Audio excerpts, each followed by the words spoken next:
عليكم. شركة الزوس وارتما مستمرين بعروض استبدال الجهاز القديم بجهاز جديد 2023 20/5. استبدال الجهاز للمرة الثانية. تاريخ شراء الجهاز 2019. تاريخ استبدال الجهاز أول مرة 2021. استبدال الجهاز 2023.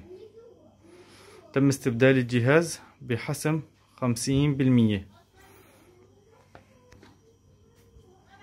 أستاذ الفاضل، حضرتك زبون الشركة من عام 2019.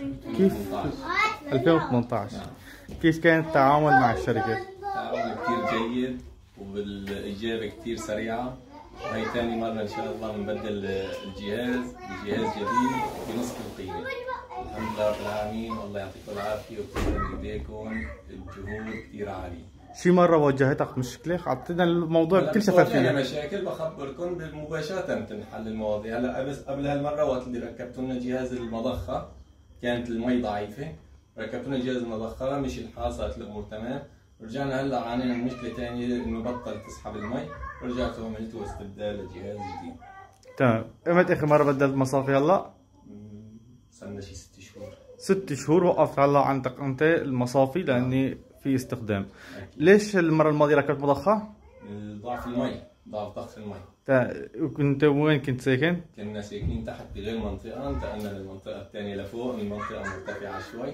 نحن هون بأوك ميدان، منطقة فيها منطقة منخفضة، منطقة كتير مرتفعة. لدى السبب ارتفع المكان السكن كتير على التبة، ليك صار ضغط المي عندنا ضعيف. تم تركيب مضخة ونحل المشكلة. كيف الشهادة لله، يعني الشهادة لله، مو مدح على الكاميرا، شهادة لله الخدمة 25 نجم.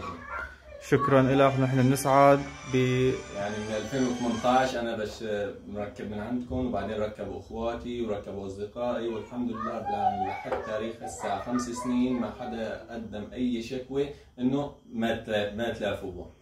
تمام. شكرا لك، ونحن ان شاء الله بننصر بتقديم الخدمة للعملاء. دائما ما بيكون في بأي مكان صفر مشاكل، ولكن صفر عدم حل المشاكل. شكرا لك.